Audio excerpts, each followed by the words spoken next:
people live longer when they feel like they have meaning in their lives, that they're contributing something, they are needed, they are counted on for something. And so as activity directors of a retirement home, I think it would be incumbent on us to create a lot of that meaning. Mm-hmm. And to hold people accountable. See, when you get a certain age, people don't hold you accountable for shit. You can say anything, you can shit your pants and walk down the hall and no one's going to say anything. But when you're in our rehearsal room, mm-hmm. you're expected to be there on time. Mm-hmm. You're expected to bring 110%. Be dressed. To be dressed, you better not be smelling funky, because I will tell you. Mm-hmm. Go mm-hmm. change that depends. Mm-hmm. You know what I mean?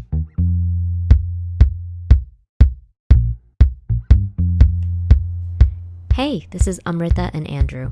We're on a podcast journey to find our way through freelance life. If you're thinking about taking a leap off the beaten path in any part of your life, our inexpert advice is, don't think twice.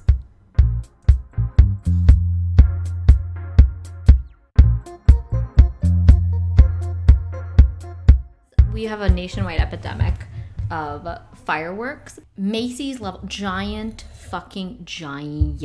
fireworks, okay? Giant. And so this is happening not just in our neighborhoods, but I posted this thing on Instagram. Mm-hmm. I had people message me from the Lower East Side in Manhattan. Mm-hmm. I had people in Sunset Park, Queens. Mm-hmm. Then I had somebody in Boston, DC, San Francisco, and Los Angeles. I'm looking here on the news to see what they're saying. What are they saying? They're saying Brooklyn fireworks in Crown Heights set 311 lines ablaze. Okay.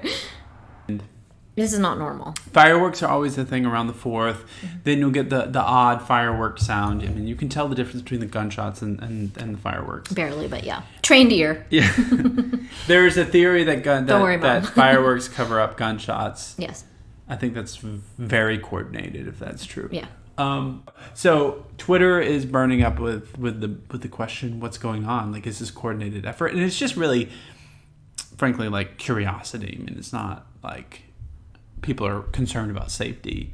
Although one person's like, I get migraines and this triggers my migraines. And I was like, all right, Trisha, you're that girl I work with who I can't stand. And you're that girl who knows that I can't stand you. And then you can't stand that I can't stand you. So then you ask me, like, what we can do to have a better relationship. Yes. And I'm like, we can't. Nothing. We can't. We can't. You could go jump off a cliff, Trisha, is what you could do. I'm not a fireworks fan. The first time I ever went to see fireworks was in Peachtree City, Georgia, in person. Okay. Which Peachtree City is a city in... Is this the golf cart place? This is a golf cart place. Okay, this is famous. It's a town in right outside of Atlanta that is known for this golf cart culture it has. So you drive the golf cart around the neighborhood. There are bridges and special paths and golf courses, blah, blah, blah. It's like pretty gross. Yeah. They film stuff there now.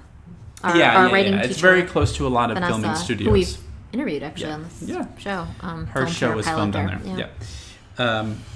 My grandmother thought it'd be a great idea to her and her sister took me to the fireworks, and I was terrified and hid and like jumped in her lap. Oh, like a puppy. It was bad. Sweet Andrew. So, that's my first fireworks. But my best fireworks experience happened in Bennettsville, South Carolina, and it's probably in the mid-'90s, and my Uncle Joe at the time came into some cash. He was just like a kind man and like did cool things, like and this year he had a wad of cash and a gleam in his eye, a dream, and he loaded my cousins up, me up, my brother, and drove out to the bypass or wherever they have these big fireworks stores. Basically anyone who grew up in like a place where it's legal knows. Yeah. Or if you're close to the beach, it's like this. It's like fireworks. Yeah. So we go to this off the side of the highway, and he just tells us to get what we want. So we just, it was armfuls of and so we go back and wait, patiently for the sun to set, because as you can, and it was probably in real time less than 2 hours before the sunset. But it felt like an eternity. Children time, Yeah. it was 17 years. Okay? It was my entire childhood. I waited for the sun to set. Yeah. And then it was mayhem. Just the joy of holding like 8 sparklers between my fingers. And that was the best July 4th of my life. Oh my God, that's very sweet. Yeah. We used to get sparkle. I have strong memories of sparklers at Diwali. I was cautious, so I had just like one. Well, I'm a cautious person too, and I was still taken with the moment. Just this 12-year-old in the middle of the street in Bensville, South Carolina, with sparklers and Roman candles, just celebrating. That's wonderful. Yeah.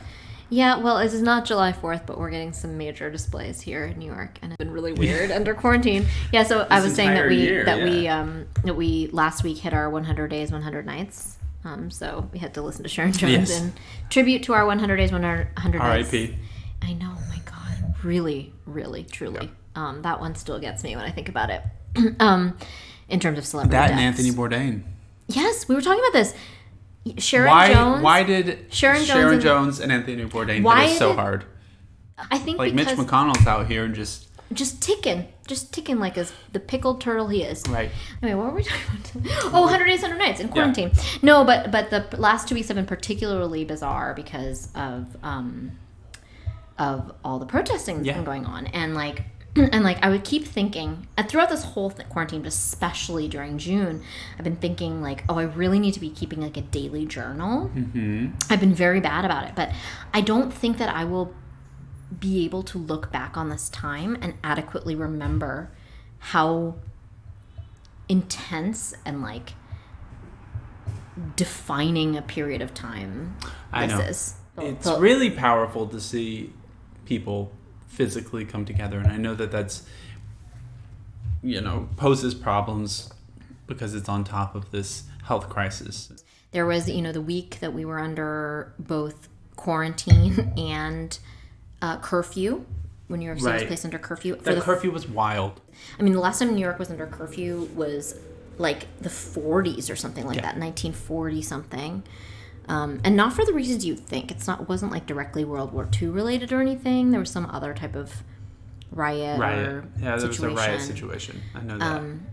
Maybe in the late 40s or something like that. Anyway, it's been a long time. But let us mention that we were under a curfew because of protesting, not of riots.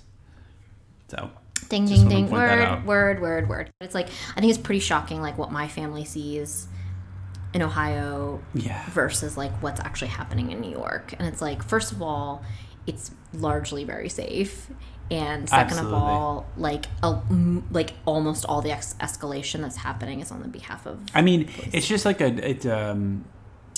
because I've also gone and watched, and no, I don't get in the middle of it just for health reasons. Like I just not to get too close. I'm not chanting. I'm not. Plaza and there is an energy that charges the air when you have fully outfitted police officers somewhere. Like, and by that I mean like riot gear, all of these showing things. Up in absolute like body. Do I know what the answer is? No, I'm not saying that like I like woke up and like have the answer to all these problems. What I am telling you is that there are people who are passionately protesting, and then there is another side which is aggressively ready for a fight. Come dressed like they're going to like a desert storm. Like it's like. It's been crazy. and to think that so you've curfewed the city at 8 p.m. no less, not 11 p.m., not a reasonable time. It's before it's even dark. There's still daylight. The sun has not fully set, and you have to be inside your home. So you've done that. But you haven't created a designated place or places that have already organically happened, i.e. Barclays Center, Grand Army Plaza in Brooklyn, just said like the roads are going to be closed. What I'm saying is this like SWAT teams that show up and stand in a line with their billy clubs against protesters who are like not doing anything, screaming into the sky. They're not even screaming at the police. They're screaming at the change that needs to happen in the world. Yeah, And then to see the coverage of it that feels so different. We both had this experience of, I think, of witnessing what I think is one of the going to be one of the defining events of the New York protests, which was this March for Trans Lives, that Black trans women that happened at the Brooklyn Museum the other day. And I didn't stay for long, and I was actually on the way over here we had some writing to do that day. Couldn't help but like kind of pause a little bit and listen and just kind of look around at the cross section of people that was there. It was like, you know, all different types of people. Yeah. And it was like, and it, you know, it was very prioritizing, like, if you're Black and you're trans, come to the front. Like, you know, this is completely safe space for you, but, you know, 15,000 people, like, that's... Yeah, it's really beautiful to see, like, the support for people, and then to know that our country is so divided. And it's like, wow, who wouldn't be moved by this, like, display of support for people who walk around in their lives feeling so vulnerable. Who are so vulnerable. And they might look up and end up in a supportive crowd, but they might not. And that's an experience that a lot of people don't have, and a consideration that they don't have. And to think, like, who wouldn't be moved by this, and then to realize that there are some people who wouldn't be moved by that. Yeah. And not to get so angry at that, but simultaneously get really angry enough to maybe change things. Yeah. Totally. It's been a weird time. It's been a weird time to be a New Yorker, but, like, and, you know, to that point, like, we don't know to what extent we may be New Yorkers in the future. But, like, I mean, we'll get to that in a second. But, like, but you know, we've been here for over 12 years. It's our 13th year. And, like, I do, in a weird way, even though I'm like, I hate this. Like, if there was anything worse than quarantine, it's quarantine plus curfew. I mean, that was, like, the worst week. That was the worst week. Yes. Absolutely. But I mean, I hate everything that's happening right now. Yeah. But I do feel, in a weird way, glad to be, like, part of this. And this is our city, and I do feel, like, glad to be here. But yes, returning to our point about being New Yorkers in the fall, we may not be. Look, it's a decision to be made, but what is the place we are right now if we're just spending our days in these apartments, overpriced apartments, and we're not able to enjoy any things about the city that are the city? We can't. Yeah, well, more to the point, we can't even work. Like, you and I, like, we can't even our work. industry is shuttered. Yeah. Anything that involves... Till the end of the year. To the end of the year. At least. So right now, most everybody has announced, anybody who's doing live events or whatever, that nothing's happening until 2021. So, yeah. Europe? Yeah, I think so. Probably. Somewhere cheaper. Somewhere where if we're twiddling... Somewhere cheaper. The point is, if we're twiddling our thumbs anyway, we may as well twiddle our thumbs somewhere where there's a different adventure. Yeah. Cheap rent, cheap wine, good food, cute people. Yes. And that's in no particular order. I mean, for some of us. I am curious to see, after everything is said and done, and I'm talking about the pandemic. Yeah. How the reshuffle changes America. And I hope it changes it in the ways that I want it to change. Well, so the thing is, I think with that said, like, yes, I'm considering that, and for people like us who are freelancers, who are creative people, like, you know, we have less options in a way, but but also because of the cheerful nihilism that we were talking about in our sort of last episode, like, it's like there are more options in a way, because we're like, you know, there's no logical reason for us to stay here while we can't work here, and we can't be making money here, and we can't be doing anything here. Yep. So but what I want to say is that, like, I hope that the landscape of America isn't changed in that cities are negatively impacted, because I really believe strongly in the value of urban living, and of like the artistic value and the environmental value, and all the different, and like social values of living in a big city. So I don't want that to be lost. And I mean, I don't think that like the majority of New York is going to be like fleeing for the hills, the burbs.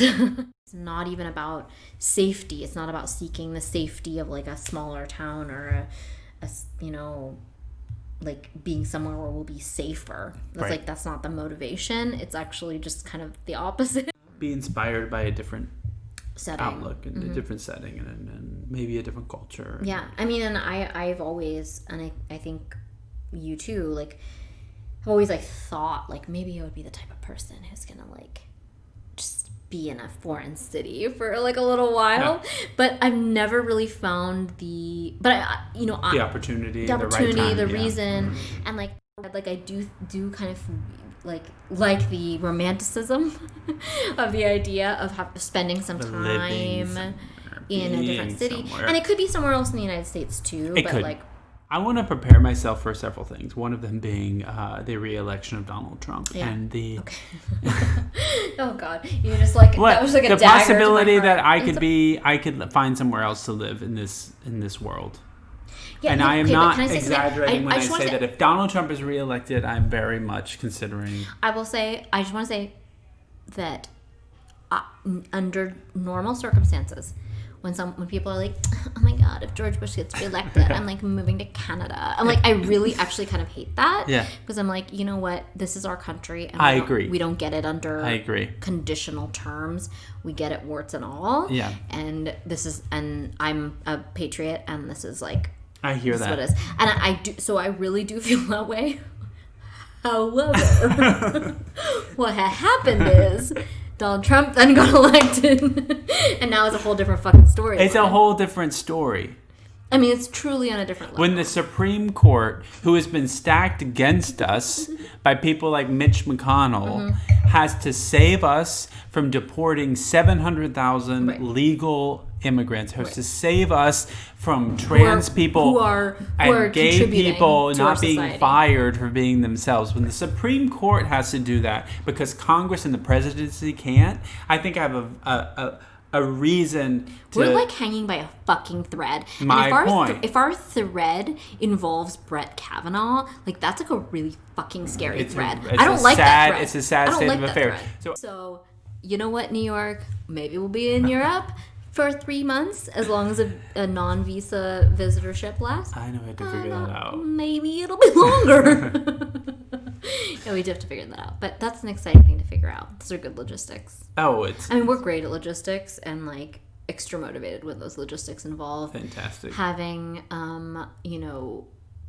port spritzers with like handsome Iberian. Do you know what the rent is in Budapest? It's like nothing. It's nothing. We could perform at the Sunview #2. Oh my God, we could. So our home venue for our cabaret burlesque show.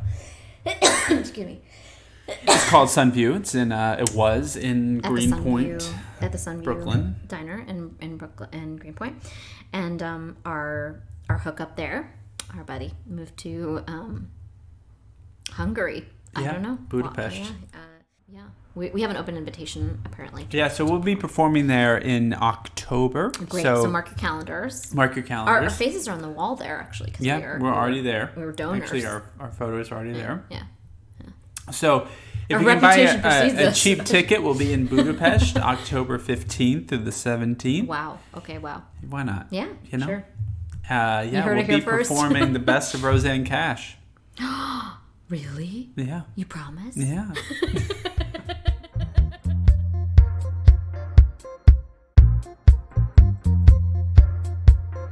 Before we get to the amazing interview we have lined up, we actually wanted to share a voice memo from a listener.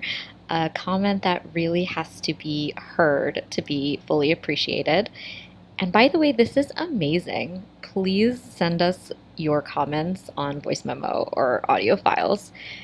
This is from a listener who happens to be my longtime vocal instructor.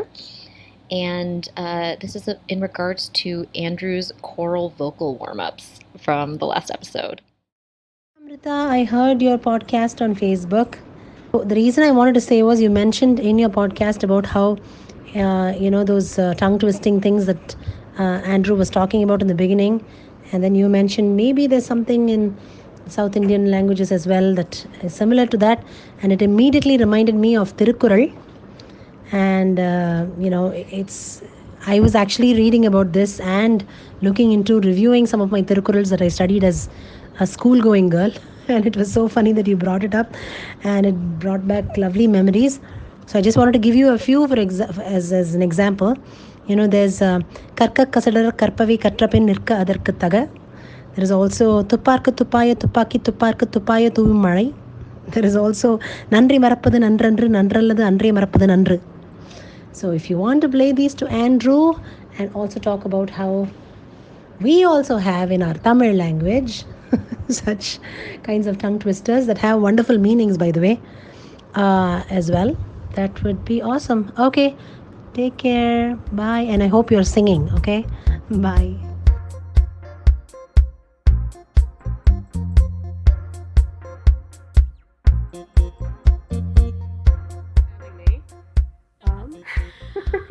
Okay, so first of all, we wanted to have a little disclaimer. So obviously you're our friend, but you're also big, you're budget wonk, personally and professionally.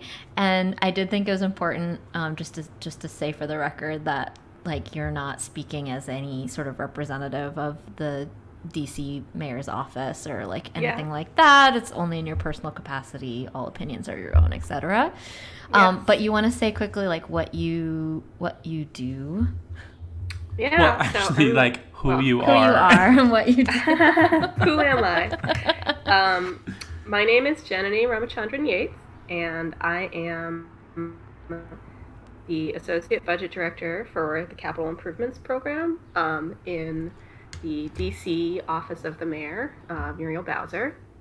I've been there for about like a year and 9 months-ish or so. And I've been doing budget work, you can say maybe like 10 years of this stuff. So this is like my whole professional career and life. And it's really interesting. I've been in local government now for like, since, I'm gonna say 2017 or something like that. So, been up to my ears in police and fire and schools and pretty much everything that like makes the city run from a budget standpoint.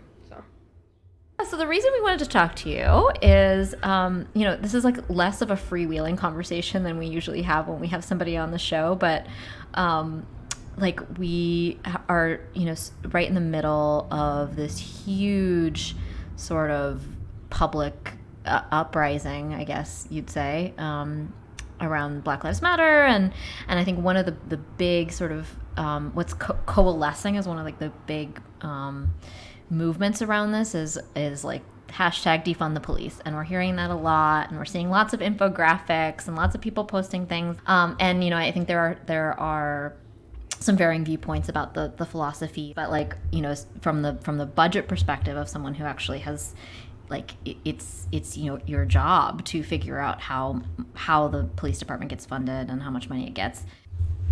So you did a big analysis for fun. And this is what people like me think is fun. So it's I mean, it was very informative, so it kind of inspired us to want to chat with you a little bit more.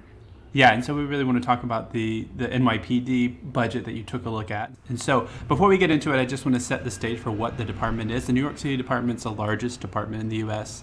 Police Department. We're talking 36 some odd thousand uniformed employees, and then an additional 17,800 civilian employees. which makes for like a roughly $6 billion budget, which I will say is primarily funded by the city itself, so not by the federal government or the state, but 92%, $5.2 billion, is the city government. So I think that's an interesting figure to think about everything Mayor de Blasio is saying in the city about funding. We'll get into it a little bit more. Janani, I have some questions for you.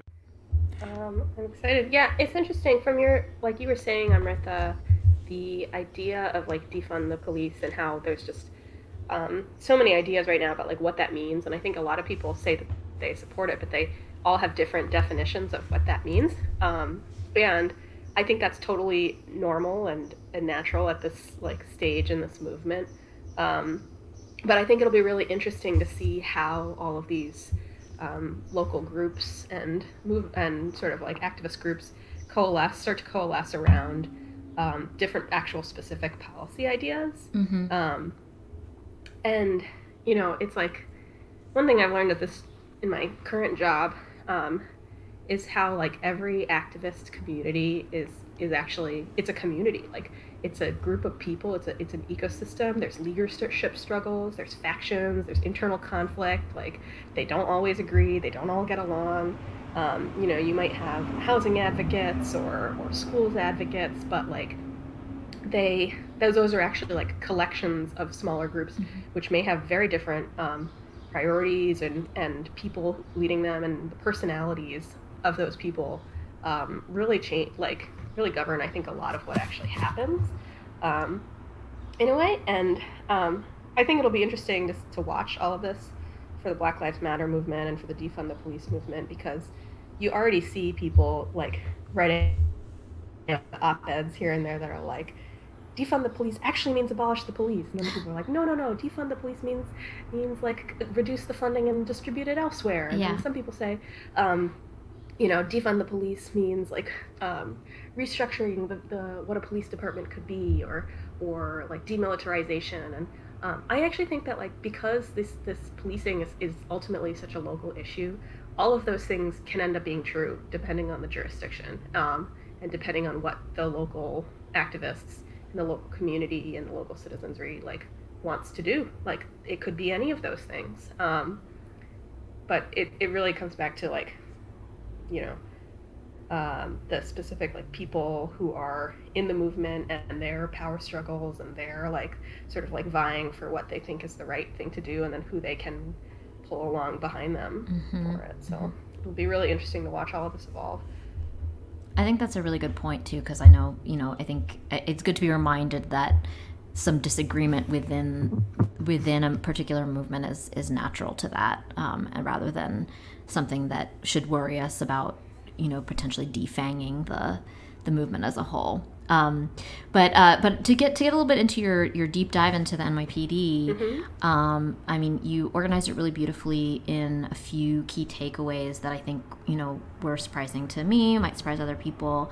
The largest of which is that there's an enormous personnel budget. Like the vast majority is all personnel.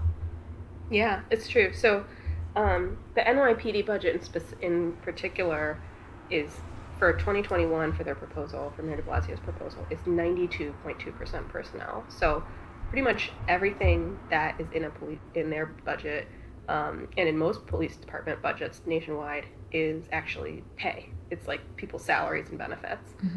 So when you talk about defunding the police, you're actually going to be laying off people. And that is okay. Like that's that could be a valid view, but the idea that you're going to get a lot of savings from equipment or sort of like the demilitarization stuff. A lot of that stuff, police budgets actually get, police departments, to the extent that they have it, get for free, most of them, or for a very reduced cost. I think in DC, our total equipment budget of all kinds, which includes things like body cameras, bikes, guns, even like data hardware, is like $1 million out of a $500 million budget in a year. So like that stuff doesn't actually net you enough to be redistributive in any way, and it also doesn't, like, I think a lot of people will be pretty dissatisfied if we just with what they were able to cut from that budget locally, purely through demilitarization or reducing that kind of equipment stuff. So right, I think that's an important point, is that out of the approaches towards the defund the police movement, the demilitarization aspect doesn't necessarily or doesn't in fact tend to save a local jurisdiction very much money from a budgeting standpoint. Right. And the other big thing about personnel budgets is for most uniformed officers in New York City and in other cities all around the country are union employees. So usually you have with unions very specific what we call like RIF process for firing. And in fact, in the New York City budget, one thing I saw, just to set the context for everyone, before all of this got going, there was a major pandemic. Don't know if you heard of it, which caused a total economic collapse. They needed to find savings citywide, and they presumably the deepest cuts they could probably make with ease at that time. So one of those cuts that they made was 404 civilian positions, but they didn't make any cuts to uniformed officers. Those 404 positions didn't actually get them that much money overall out of the total $6 billion budget. Yeah, we're talking 404 out of 17,800 civilian jobs. Yeah. Across all 19 areas of the department, which, as we will get to in a moment, covers quite a lot outside of what we think of as policing. Yeah, definitely. And the majority of the cuts that they were able to take were in what we call non-personnel. So the rest of the budget, that like sort of 7.8% of their budget that they were spending on non-personnel items, they cut $237 million, or 35% of their non-pay. So this is like really starkly shows like the power of unionized officers. So do you know how might a police department with a strong union reduce their uniformed officers? Is this just a matter of waiting for old people to retire? Yeah, because I think one thing that you pointed out across the board for all the detailed analysis that you did was there's a lot of roles that might in other cities or might sensibly be performed by civilians that are being performed by uniformed officers, and I think also the implication there being that there's a cost savings associated with civilian salaries as opposed to uniformed ones. So it's true, yeah. So like one thing I've noticed looking at the NYPD budget is they have so many uniformed officers doing work that I at least doubt needs to be done by uniformed officers.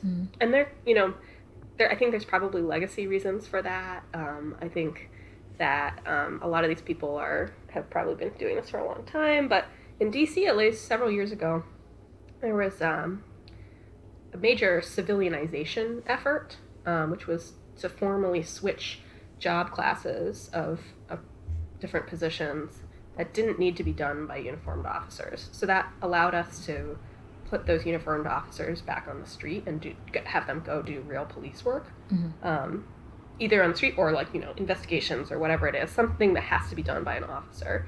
And this started because of budget pressures, because the civilians are cheaper to the FTEs, but it's also actually was really necessary for us because there was a mass retirement wave, maybe like 2014 to 2017. I think DC is like still going through this actually, where people are aging out of the force. But like I don't think that NYPD, at least I didn't see that in their budget at that level that there was an attempt to sort of civilianize positions like that. And I think that that's something that really could be done. It's like a good cost savings thing. It's a good government thing. So you're saying the approach would be to as jobs are vacated and when they're going to be refilled, for those to be reclassed from uniform to civilian. Okay. Exactly. So it's things like forensic techs or people that, for instance, like the 911 call center, which is inside the NYPD budget. call takers do not need to be officers. Yeah. There's very few people in that kind of office that actually need to be officers. It's not really police work. They have a huge amount of people in like administration and sort of oversight roles that don't really need to be officers. Yeah, I think that's really interesting. I think that's an interesting angle, is a civilianization. That's a new term for me. So, I like that as sort of a focus for like how do we advocate for change. And I just also want to add as a sidebar to this, you did make a note about how the although it is a very small percentage of the budget, that it's worth noting in terms of civilianization that the internal like wrongdoings are all investigated by police union members, and that would be a good place to advocate for civilians to be replacing some of those jobs as well. Yeah, so they have an internal affairs office, which is like an internal corruption investigative branch, which is budget-wise, it's a pretty small percent of the budget. It's like $72 million total, 1.3% of the budget. But like this office has 596 uniformed officers and 29 civilians, which seems a little crazy to me. I was really pretty surprised that there were so many uniformed officers in the internal affairs office here. Within, it's totally normal that there should be an internal function as well to investigate issues or like cases of misconduct or anything like just even like process bettering your internal processes and policies and guidance and all of that. But it did seem very surprising to me that this was almost entirely uniformed officers looking at themselves again. Yes. Who are in the union, presumably. Right. Just from a management perspective, it's like you're not actually getting that much value out of 600 people looking at themselves over and over again, and not really like making change. Just looking through your analysis here, and we've talked about the number of uniformed officers doing what civilians might do. It's also interesting in your analysis of this, and we talked about it briefly with 911, that the New York City Police Department owns things that, for example, in DC, the police department doesn't own, and 911 is an example, but are there some other places you see that the police department doing work that doesn't always sit inside the department? So their total administration budget, which is like the big legal, EEO, operations, labor relations, HR, all that kind of stuff, is just a huge part of the budget overall. So between that and their office called Chief of Department, which is like their kind of more strategy focused overhead, those two functional areas are 28% of the overall NYPD budget. And that, if you think about like, if you were spending 28% on like basically your overhead, your admin, that's just like really crazy to me, given how top heavy or how like pay focused the budget is in general, to have it be that top heavy. Okay, so when you say top heavy, you mean top heavy from the perspective of the administrative overhead being so large. Right. Yeah. And so that could be high salaried people, individuals, but it could also be just like a lot of people doing that. That's two ways to get to a big number. What would you say? Like if you were looking at a city police budget, what would you think of as being a more reasonable percentage for overhead than 28%? That's a good question. I actually don't know off the top of my head what it is in DC, but I think so. I think some people might say like, oh, but this is a huge agency. There's like tens of thousands of people who work here. Like we need a lot of overhead for that. But I think that there's like ways to cut that down. I myself would be looking at something closer to like 10 or 15% on average. Probably. Oh wow. Okay, so that's significant. That's significant. Yeah. It seemed very significant to me because you consider it like that's 28%. The same percentage of the budget, like 28% again, is the patrol budget basically. So that is like all the beat cops cost the same amount. Wow. As and that's everybody. That's 18,000 officers, 1,700 civilians. Like all A 5 lot of boroughs. people. Yeah, I mean that definitely puts it into perspective of size for sure. I don't know Yeah. how applicable it is, but in grant submissions for government grants, even actually particularly government grants for programs, they won't allow for an overhead greater than 20% and encourage an overhead for any organization applying for a grant to be 15%. Oh, okay. So it's just From maybe from an having example written a of bunch what of they- grants. Yeah. Yeah. Yeah, So the government would prefer to see 15% overhead for an organization. right. So I'm just looking back up through here, and I see that there's a communications program function area that I think could use for some explaining. Yeah, because I think also, some of the things that we've been seeing advocated for, like on social media or whatever, is that like, oh, the police have a huge PR budget. The police have a huge, outreach department. They have whatever, this and that. So, yeah, if you could speak to that a little bit. Yeah, so I've seen these memes flying around. I used to live in New York. I have a lot of friends who have been sharing things on social media and like the infographics and stuff like that. And one of the sort of hot takes that I've been seeing is people saying like, NYPD has $137 million for communications for like their own PR. But unfortunately, when you actually read the budget book, that is actually their 911 call center for the city. So it's not actually a PR office. It's, it's 2.4% of the overall budget with like hundreds, I don't remember now off the top of my head, but hundreds, maybe even thousands of people who work in there taking calls as dispatchers. And so it's not necessarily a function that needs to be uniformed officers. I noticed that there were 90 uniformed officers, but probably none of them need to be. Mm-hmm. But on the other hand, it's also not as easy to cut as you would think. I think most people in this country would agree that you need some kind of 911 function. Right. Whether or not that belongs in the police department is a different question.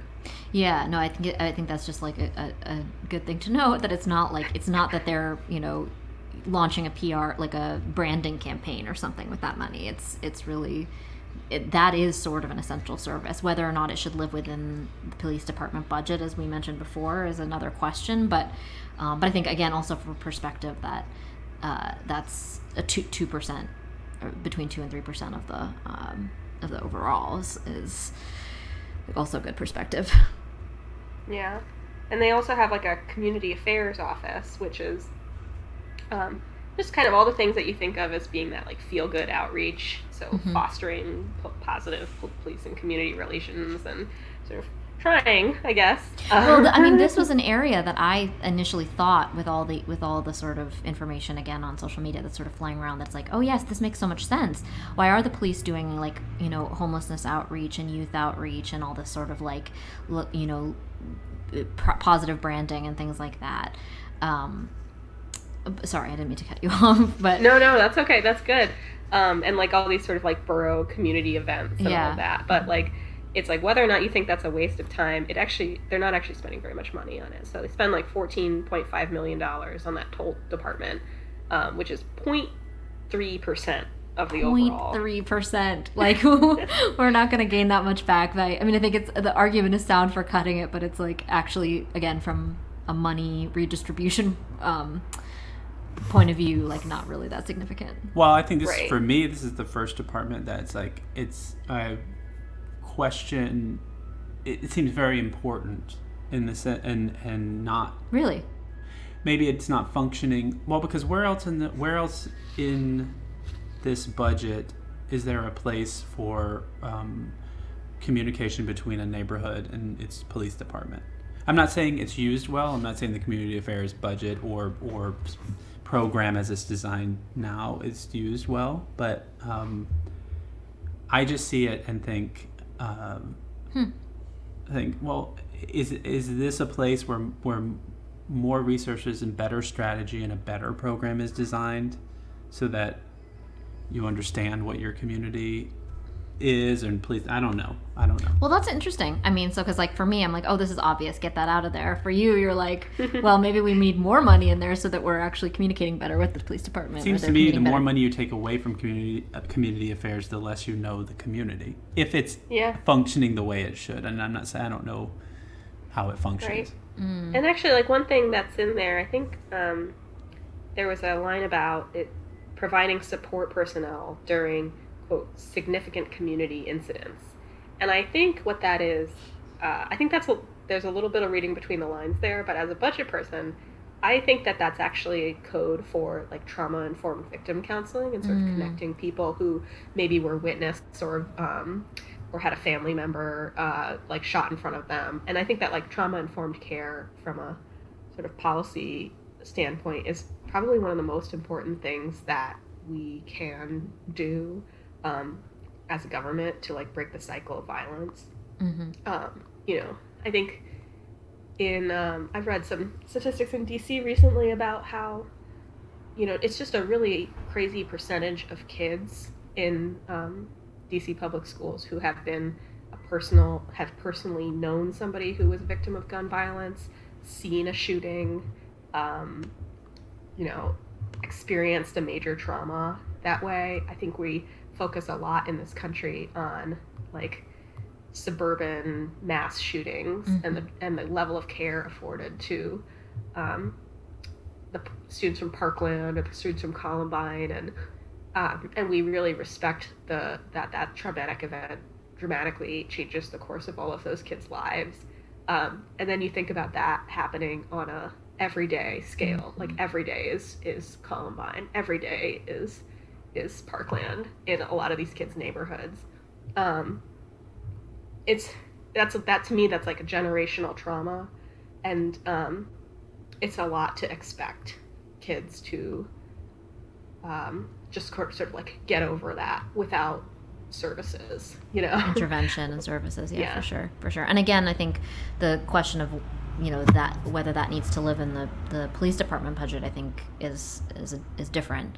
But yeah, I definitely couldn't agree more with that. I mean, but I do think that, you know, in the case of New York, that I could certainly see that being more of a advocating for more resources to be channeled towards like mental health, human services type of department, such as it exists.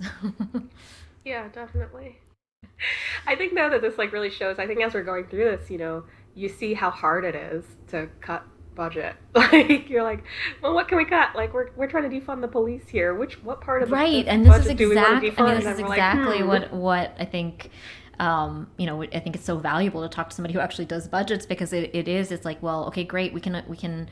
At this point, I think many people can agree that yes, we do need some resource reallocation, and then we're looking at it, the actual, you know, sitting down to look at the actual numbers, and it's like, well, where does it come from? How is this going to happen? And then, I mean, this is a good example if we look at the Criminal Justice Bureau being another department.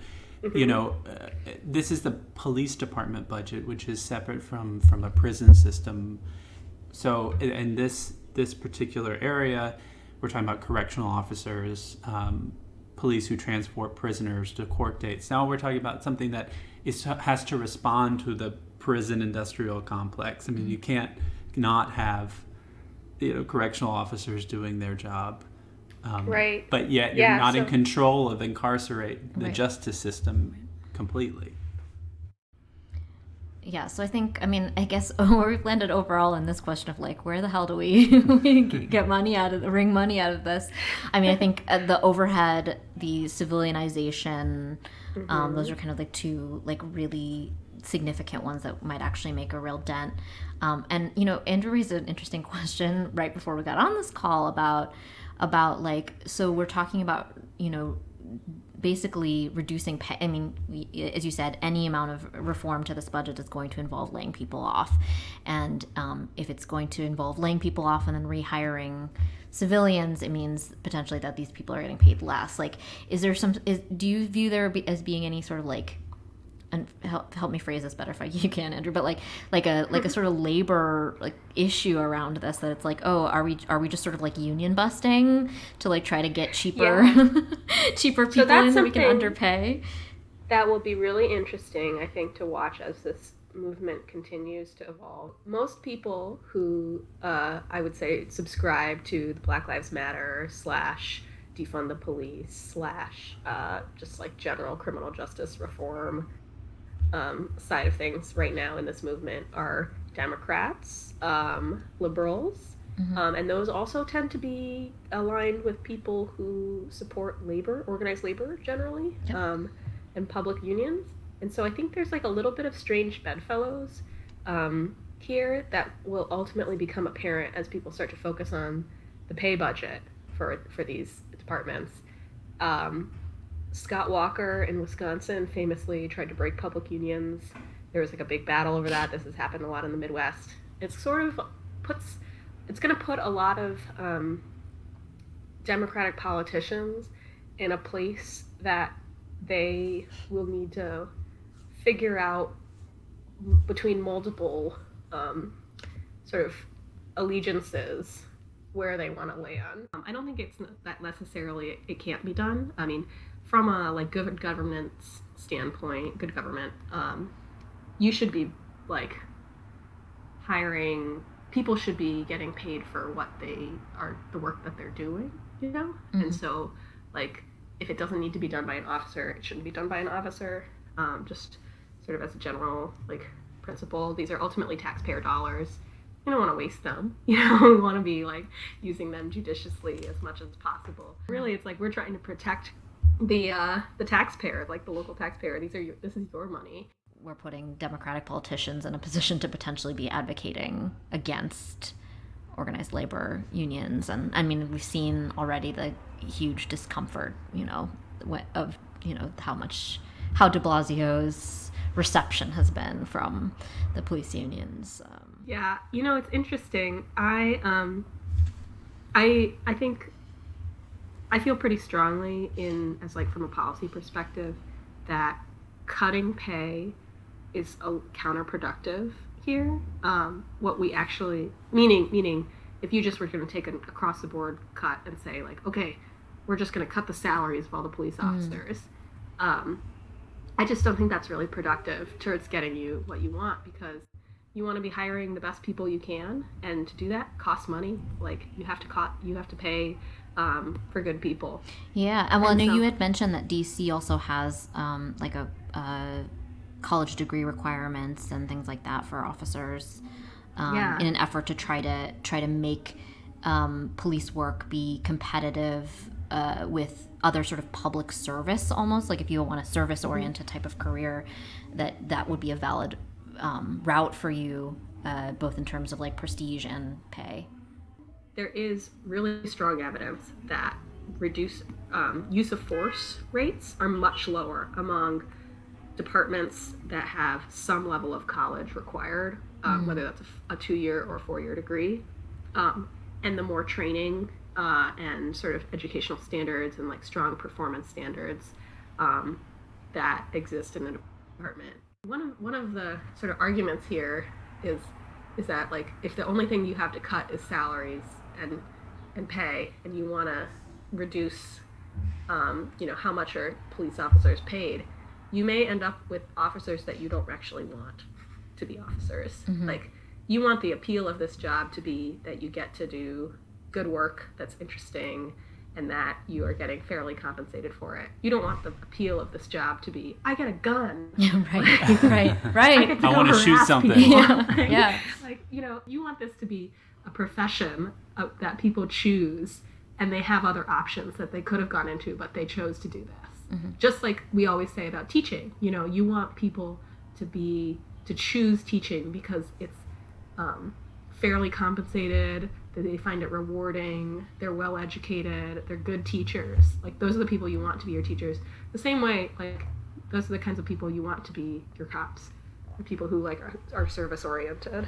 So right. It's interesting. And to give a little context, in New York City Police Department, the average police officer, which is of all the ranks, it's where you begin, the average pay is $90,000.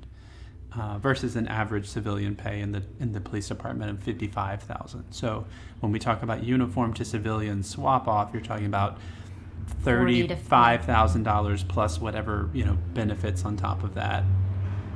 Yeah, the benefits will really kill you on a lot of between. To me, that's one of the biggest differences between uniformed and civilian is you're looking at incredibly rich pensions and early retirement for police officers typically in most major cities, and so it's just you want that person to be a good person who is doing work that's of the level that you would demand for that kind of compensation. Right. So I have kind of a big question for you. In thinking about the defund the police, how, as a budget person who clearly knows a lot about this, what do you think is the wisest way forward? And you answer that as you feel. But what I mean is that we've, as we've talked about here, it's just taking away money.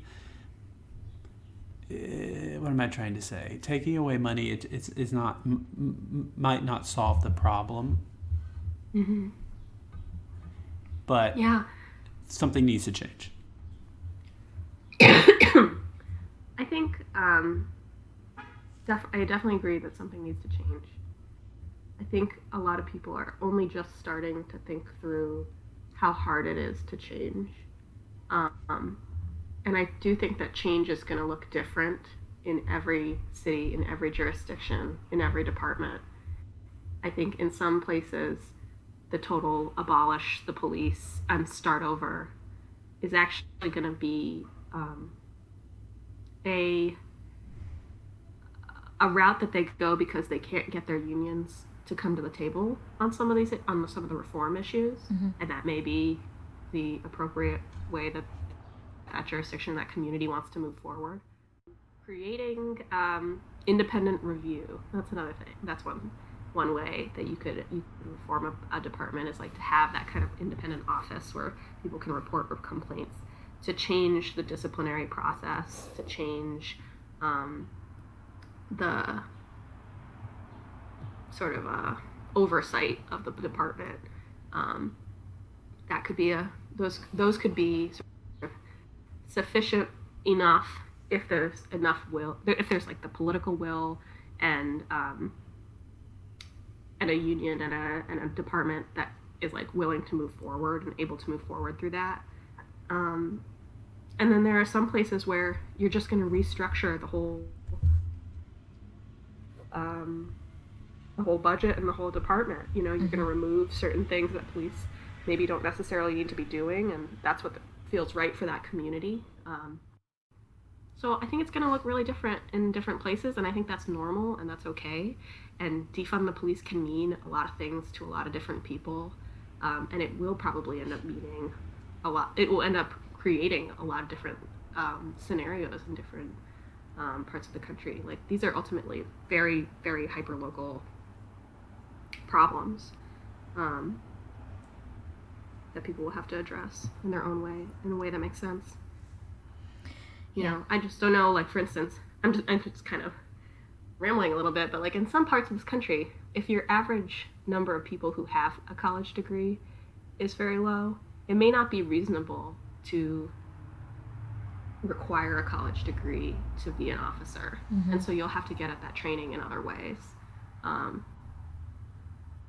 Right. Yeah. It's definitely not like a one size fits all. This is not rambling at all. This is very, very, very interesting. And I think like really just points out that like it's actually, it may seem on the surface to be a victory to have something passed like nationwide that this is the sort of rule, but because there's just so much texture to the urban versus suburban landscape, the just sort of the function of police in different communities, it really has to be so much at the hyper local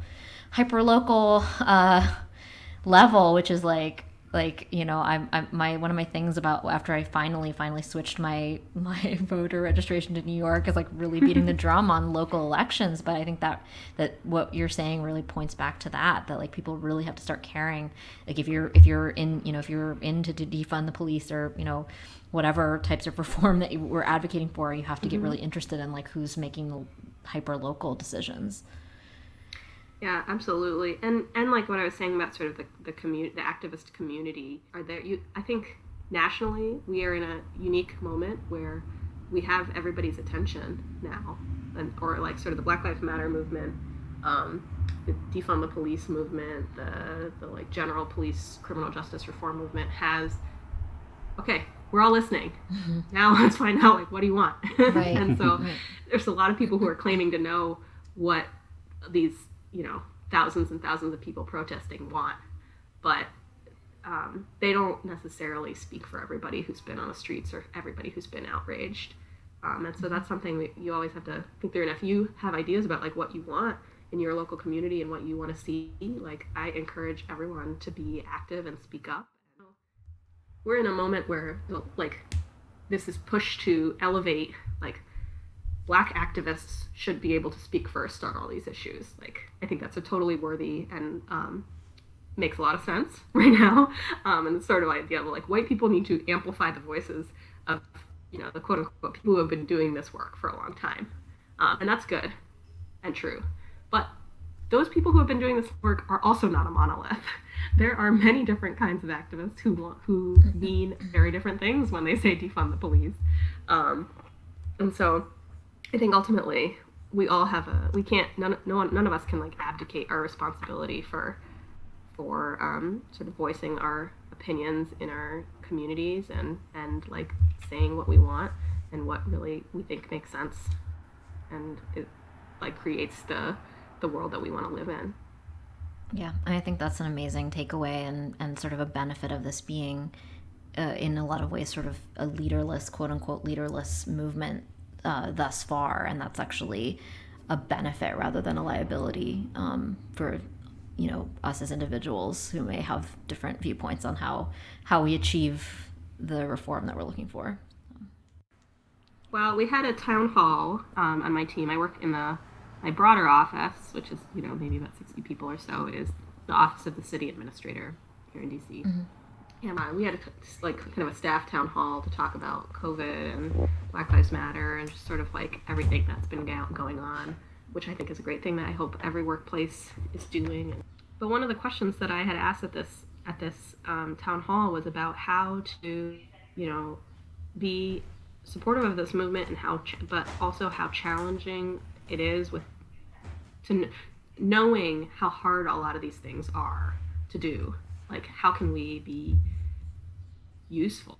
And he really encouraged us to share our knowledge with the world and mm-hmm. share our knowledge with our community and our friends and our family. And even though social media is hard and annoying to engage with people on these issues, mm-hmm. To like put yourself out there and like, we will get a better society, we will get a better product if we all contribute what we have, what we know, and what we feel, and what we have available to us in our personal. Well, you have definitely done that. That's really why I really wanted to do this with you guys. So yeah, thank you so much. Thank you. We love you, and we'll hopefully get to digitally meet your new daughter soon. Yep. Yeah, can't wait. Okay. Bye. You can subscribe to us anywhere you listen to podcasts and find us at vjandstevens.com. That's VIJAY and Stevens with a PH. We're working on some scripts and some fun new live projects. You can find us at VJ and Stevens on Instagram, and our assistant Susan now tweets at Memos from Susan.